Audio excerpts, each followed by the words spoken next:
Good morning everyone. जय श्री राम। जय श्री राम। आज हम आपको बताने वाले हैं क्वांटम थ्योरी ऑफ लाइट के बारे में। तो पहले हम कुछ पॉइंट्स हैं जो हम समझेंगे इसमें कि क्वांटम क्या होता है, फिर किसने डिस्कवर किया है वो तो आपको पता ही चल गया, लेकिन कब डिस्कवर किया वो ये सब समझने वाले हैं। So what is quantum? Quantum क्या होता है? तो क्वांटम एक very small quantity of electromagnetic waves, यानी कि बहुत ही छोटी सी क्वांटिटी में जो इलेक्ट्रोमैग्नेटिक वेव्स होते हैं उसे हम क्वांटम बोलते हैं। सो quantum theory of light Albert Einstein ने डिस्कवर किया था इन द ईयर 1905। कब डिस्कवर किया था? 1905। आपको क्वेश्चन पूछेंगे, आप अच्छे से याद रखना। 1905 में डिस्कवर किया था। Now quantum theory of light है क्या, वो आपको पूजा बताएंगे। ओके, तो क्वांटम ऑफ थियरी क्या है, हम ये पहले पता करते हैं कि आइंस्टाइन ने ये निकाला क्यों, हमको इतनी बड़ी थियरी क्यों दी है। तो उनका ये मानना था कि जो लाइट है और मैटर है वो स्मॉल पार्टिकल्स कंसिस्ट करते हैं, और वो जो स्मॉल पार्टिकल्स होते हैं वो वेव की प्रॉपर्टीज़ दिखाते हैं। और जो लाइट है वो जो स्मॉल पार्टिकल्स को कंसिस्ट करते हैं उसको हम फोटॉन्स कहते हैं, और मैटर जो पार्टिकल्स कंसिस्ट करते हैं उसको न्यूट्रॉन, प्रोटॉन और इलेक्ट्रॉन कहते हैं। वेयर न्यूट्रॉन इज़ न्यूट्रल, उसका कोई चार्ज नहीं होता है, and proton is positively charge and electron is negatively charge. Okay, तो अब quantum theory of is equal to M C stand नहीं एम सी स्क्वायर, जहाँ पे ई का मतलब एनर्जी, हाँ, ई का मतलब एनर्जी और एम का मतलब होता है मास और सी का मतलब है speed of light. Now what is speed of light? Speed of light क्या है? Anyone knows what is the speed of light? Okay, 3 × 10⁸ metre पर सेकेंड, यानी कि 3 लाख किलोमीटर पर सेकेंड। अब इतना तो हमने जान लिया कि हमको इतनी बड़ी थियरी दे दी है, ये फॉर्मूला दे दिया। अब इसके यूजेस क्या होते हैं, हमको कुछ यूज़ करना होगा तभी ना इतना बड़ा हमको खोज करके दिया आइंस्टाइन ने।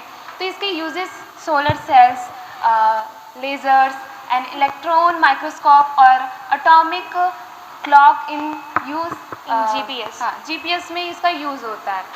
और इस तरह से अल्बर्ट आइंस्टाइन ने हमें इतना बहुत विकसित हो रहा है Bharat. Thank you so much. Travelling जे करिए ने ए ट्रावेलिंग में मात्र आपणे डिस्टन्स ट्रावेल करिए छीए। 100 kilometre, 800 kilometres, but we never travel time. पण लाइटनी जे स्पीड छे, लाइटनी स्पीड छे 3 लाख किलोमीटर पर सेकंड, એટલે કે 1-2 મિનિટમાં તો આપણે આખા વર્લ્ડને ફરીને પાછા આવી જઈએ, એટલી સ્પીડ થઈ।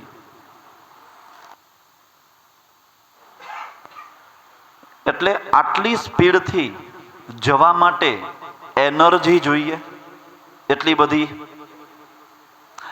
Energy is equal to mass અને ઇન્ટુ છે સ્પીડ ઓફ લાઇટ નો સ્ક્વેર, દેટ ઇઝ કોન્સ્ટન્ટ, એટલે સી આપેલું છે, સી નો સ્ક્વેર। જેટલી એનર્જી વધારે હોય એટલું માસ પણ વધારે જોઈએ। દેટ મીન્સ એનર્જી વધારે હોય ને તો એના પ્રમાણે એની અંદર જે, માનો કે ટ્રેનની વાત કરીએ, ટ્રેનમાં આપણે ટ્રાવેલ કરવું છે અને ટ્રેનની સ્પીડ વધારવી છે તો એને એનર્જી વધારે જોઈશે। એનર્જી વધારવા માટે એ ટ્રેનનું વેટ પણ વધારે જોઈએ।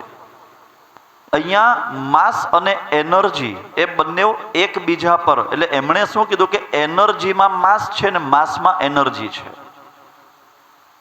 જે લાઇટ છે એ લાઇટનું આપણે વેટ કરી શકીએ। આમ લાઇટને પકડીએ અને વેટ કરીએ તો કેવી રીતે કરી શકાય, પણ આઇન્સ્ટાઈને કરી બતાવ્યું। એટલે અહીંયા ક્વોન્ટમ થિયરીનો મિનિંગ કે આપણે ટાઈમ ટ્રાવેલ કરી શકીએ છીએ, પણ એમની અંદર એક નાની લિમિટેશન હતી, રિવર્સ ગિયર નથી એમાં। જઈ શકાય, you can go in future, but not in past. એટલે જઈ તો પહોંચી તો જઈએ પણ પાછું